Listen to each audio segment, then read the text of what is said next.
Olá, meu nome é Jorge Guerra Pires.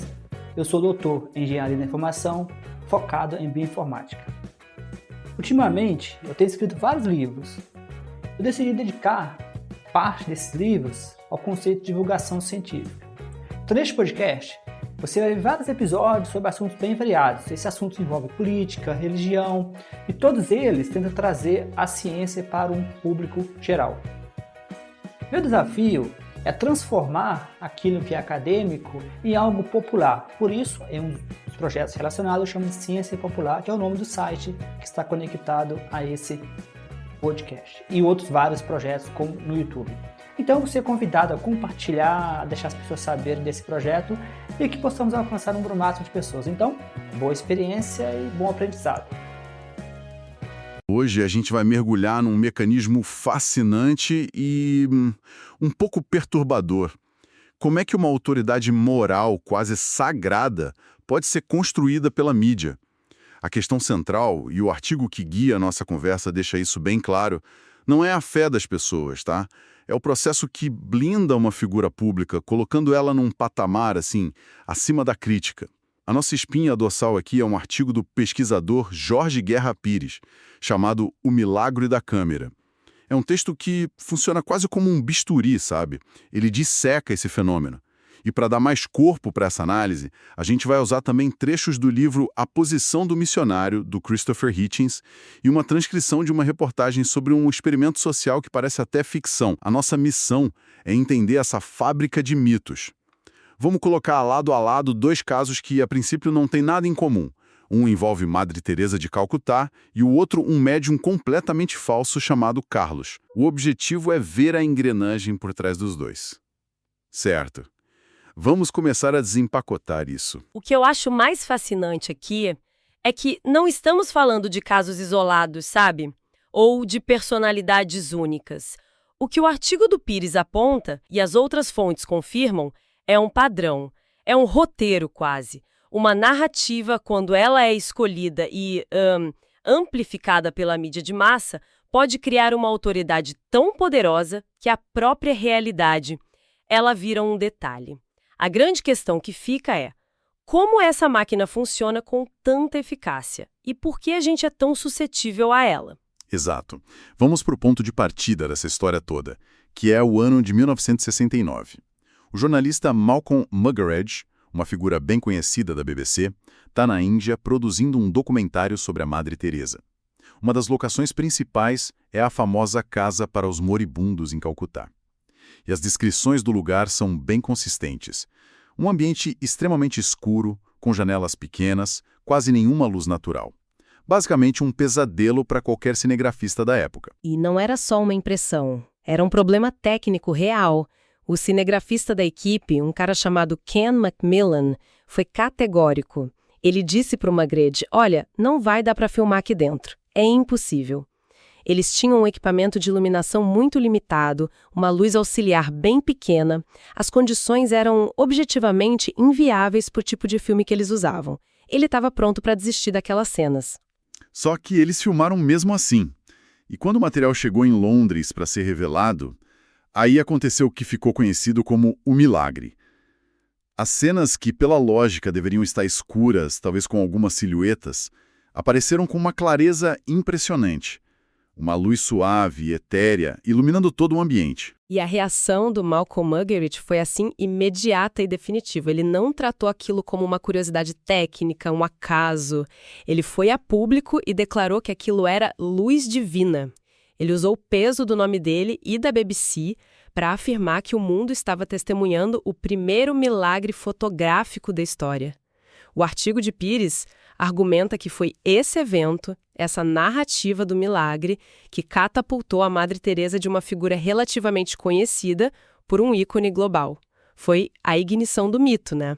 Mas espera aí, o cinegrafista estava lá, ele sabia que não tinha sido um milagre. O que aconteceu com a opinião dele?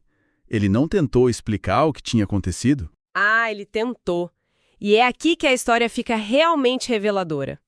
O Ken Macmillan sabia perfeitamente o que tinha acontecido. Ele explicou que a BBC tinha acabado de receber um novo tipo de filme da Kodak. Era um protótipo tão novo que eles mesmos ainda estavam testando e que era incrivelmente mais sensível à luz. Ele diz, basicamente, eu filmei e na revelação a Kodak mostrou do que esse novo filme é capaz.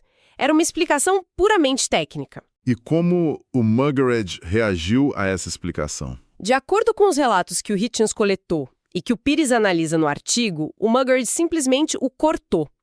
Ele não debateu, ele não pediu mais detalhes, ele ouviu a explicação técnica e ativamente a descartou. Ele disse algo tipo, não, é luz divina. A escolha foi consciente, ele preferiu a narrativa do milagre em detrimento da explicação factual. Então não foi um mal-entendido, foi uma decisão editorial quase, ideológica. Exatamente, o Pires é muito enfático nesse ponto. Não foi ingenuidade do Muggeridge, foi uma escolha deliberada de construir uma narrativa mais poderosa. O milagre já estava decidido antes mesmo de a explicação técnica ser totalmente apresentada. A tecnologia da Kodak foi o fato, mas a luz divina foi a verdade que foi para o ar. E esse momento é o cerne de tudo. A autoridade da Madre Teresa para o grande público não nasceu de um fato sobrenatural, mas da narrativa de uma narrativa validada por um jornalista de prestígio e por uma instituição como a BBC. E essa história do milagre fotográfico deixa uma pergunta no ar, né? Isso foi um caso isolado, algo que só funcionou pela figura já reverenciada da Madre Teresa? Ou será que esse mecanismo de fabricar uma verdade poderia ser replicado do zero, com alguém totalmente desconhecido? Acontece que, quase 20 anos depois, em 1988, o mágico e cético James Randi decidiu fazer exatamente esse teste. Ele era um crítico ferrenho de supostos paranormais e queria expor como a mídia era crédula. Então ele criou o que ficou conhecido como Carlos Hoax, a farsa de Carlos, um experimento social em grande escala. Como ele fez isso? Qual era o plano? O plano era surpreendentemente simples. O Randi contratou um ator, um artista, chamado José Álvares, e deu a ele uma nova identidade. Ele seria Carlos, um guru, um canalizador, que supostamente recebia mensagens de um espírito de 2000 anos de idade. E as técnicas que o Carlos usava eram as mais básicas do manual do charlatanismo, sabe? Tipo o quê? Efeitos especiais? Truques de ilusionismo? Nada disso. Apenas o que se chama de leitura fria. Ele dizia frases extremamente vagas que soavam profundas, tipo: sinto que você passou por uma grande provação, mas está mais forte agora. Ah, coisas que se aplicam a qualquer um. Exato. Ou há uma figura mais velha que se preocupa com você. Coisas assim. Somado a isso, uma postura muito calma, muito confiante e um discurso que misturava clichês do movimento Nova Era que estava em alta na época. Não havia nenhum truque sofisticado. E a mídia? Eles investigaram quem era esse Carlos? E o impressionante é que só isso bastou. A gente imagina que para enganar a mídia seria preciso um esquema super elaborado, mas a reportagem investigativa australiana que a gente tem aqui mostra o contrário. Eles simplesmente compraram a história toda. Exato, sem nenhuma verificação. O Carlos foi convidado para os principais programas de TV da Austrália. Ele deu entrevistas, ganhou matérias de capa em revistas. A reportagem descreve como os apresentadores o tratavam com uma reverência absoluta. A autoridade dele não veio de nenhum feito real, mas do simples fato de aparecer na TV, sendo tratado como uma celebridade. A exposição midiática criou a credibilidade dele do nada. E depois que ele atingiu o auge da fama, com seguidores, convites para palestras internacionais, James Randi foi a público e revelou tudo. Ele convocou uma coletiva de imprensa e mostrou: olha, este é José Álvares, ele é um ator, Carlos não existe. Tudo foi um experimento para mostrar como vocês não checam absolutamente nada. E qual foi a reação do público? As pessoas que acreditavam nele se sentiram enganadas. E aqui vem a parte mais surpreendente, que se conecta perfeitamente com o caso anterior. Muitos se recusaram a acreditar na verdade. A transcrição da reportagem mostra depoimentos inacreditáveis. Uma seguidora disse: Eu não acredito no James Randi. A energia do Carlos é real, eu senti. Outros criaram teorias da conspiração, dizendo que o Randi estava a serviço de forças malignas para desacreditar os verdadeiros profetas. Mas o mais incrível foi a justificativa de alguns que disseram que a própria revelação da farsa fazia parte do plano. Isso, diziam que o espírito que falava através de Carlos tinha planejado a revelação para testar a fé dos seguidores. Ou seja, a prova cabal da mentira foi reinterpretada como a prova definitiva da verdade. E a lição, como o artigo de Pires conclui, é brutalmente clara. Uma vez que um mito é internalizado, a realidade se torna opcional. A evidência contrária não quebra a crença. Às vezes, ela até a fortalece. Ok, então vamos colocar esses dois casos lado a lado, que é exatamente o que o Jorge Guerra Pires faz no artigo dele. De um lado, Madre Teresa e um evento tecnicamente explicável que foi vendido como milagre. Do outro, Carlos e um evento totalmente fabricado que foi vendido como espiritualidade. O que eles têm em comum? O mecanismo central é o mesmo: a validação através de uma autoridade externa à mídia e a suspensão do ceticismo. Nos dois casos, a pergunta será que isso é verdade não foi feita ou foi deliberadamente ignorada. A mídia não investigou a origem de Carlos e escolheu ativamente não aceitar a explicação técnica para a luz no filme de Madre Teresa. A narrativa era mais importante que o fato. Mas há uma diferença crucial entre os dois. E o resultado final de cada história mostra isso, né? Se a gente conecta isso ao quadro geral, a diferença é o poder institucional. O Carlos Hoax foi um experimento controlado, criado e desmascarado por um indivíduo, o James Randi. Quando ele revelou a farsa, o mito de Carlos, embora alguns seguidores tenham resistido, se desintegrou. Não havia uma estrutura por trás para sustentá-lo. Já com a Madre Teresa, A figura dela estava ancorada numa das instituições mais antigas e poderosas do mundo, a Igreja Católica. Então, criticar um milagre ou as ações dela não era visto como um questionamento de fatos, como foi com Carlos. Era enquadrado como um ataque à fé, como blasfêmia. Questionar o Carlos era ceticismo saudável. Questionar Madre Teresa era cinismo cruel. Por isso, o resultado foi tão diferente. Carlos foi desmontado, Madre Teresa foi canonizada.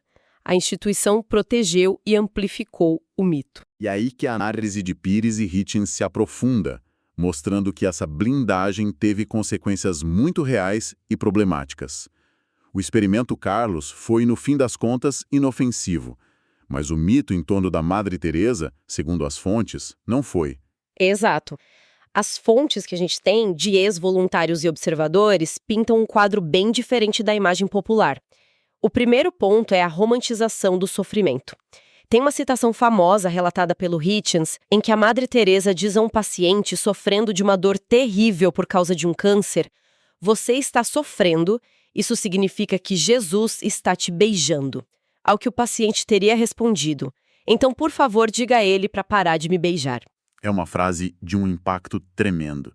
Ela revela uma teologia onde o alívio do sofrimento não era a prioridade máxima. E isso se reflete no segundo ponto: a qualidade do cuidado médico. O artigo de Pires cita uma visita que o editor da The Lancet, uma das revistas médicas mais respeitadas do mundo, fez à casa para os moribundos. Ele esperava encontrar um lugar pobre, mas com bons cuidados paliativos. Em vez disso, ele descreve ter ficado chocado. Faltavam analgésicos básicos e fortes. Doenças tratáveis não eram diagnosticadas corretamente. A abordagem, segundo ele, era de aceitação do sofrimento e não de combate a ele com os recursos da medicina moderna. E há relatos ainda mais graves. Uma ex-freira da ordem, Suzanne Shields, descreveu práticas que são difíceis de acreditar. Ela conta, por exemplo, como as agulhas hipodérmicas eram reutilizadas várias e várias vezes. Elas eram simplesmente lavadas em água fria e usadas em outro paciente. Em plena crise da AIDS, essa era uma prática de um risco absurdo. E essa mesma fonte descreve os batismos secretos. Quando um paciente de outra religião, hindu, muçulmano, estava em estado terminal, as freiras perguntavam se ele queria um bilhete para o céu. Se a pessoa delirante de dor e febre assentisse, Elas secretamente o batizavam. É uma violação ética e religiosa gritante, feita sob o véu da caridade. E com isso a gente volta para o argumento principal do artigo de Pires, né? Que o verdadeiro milagre da era moderna é outro. Sim, essa é a tese central. O milagre não é mais um evento sobrenatural que desafia as leis da física. O milagre hoje é tecnológico e midiático. A câmera substitui a intervenção divina. O enquadramento de uma notícia substitui a evidência. E a repetição incessante dessa narrativa substitui a prova. O problema, argumenta Pires, não é a fé das pessoas, mas o poder sem fiscalização que é construído em cima dela. Resumindo o que a gente viu hoje, então, a mídia, seja por ingenuidade, por interesse ou por uma escolha ideológica, pode funcionar como uma verdadeira fábrica de autoridade. Analisamos um caso onde uma explicação técnica foi jogada fora para dar lugar a um milagre e outro onde uma farsa completa foi abraçada como verdade. Em ambos, a visibilidade foi confundida com a veracidade. O que essas histórias revelam de forma desconfortável é a nossa predisposição para aceitar narrativas que confirmam ideais que a gente admira como caridade, espiritualidade. E elas mostram que, no final das contas, o que garante a sobrevivência de um mito não é o quão verdadeiro ele é, mas o quão poderosa é a instituição que o protege. Isso levanta uma questão importante para os dias de hoje. As fontes que analisamos falam de mitos construídos no século XX, com o poder da televisão e da imprensa. Mas e no nosso cenário digital atual? Com algoritmos de redes sociais que criam bolhas de informação e inteligência artificial que pode gerar desinformação em massa, ficou mais fácil ou mais difícil fabricar esse tipo de autoridade incontestável? Nós desenvolvemos mais ferramentas para desconstruir essas narrativas ou, na verdade, nos tornamos ainda mais suscetíveis a elas? Você acabou de assistir mais um episódio do meu podcast Ciência para Não Cientista. Você pode entrar em contato comigo no e-mail jorgeguerrapires@yahoo.com.br, no e-mail jorgeguerrapires@yahoo.com.br. É bom sempre lembrar que eu tenho vários livros na Amazon, no Google Books.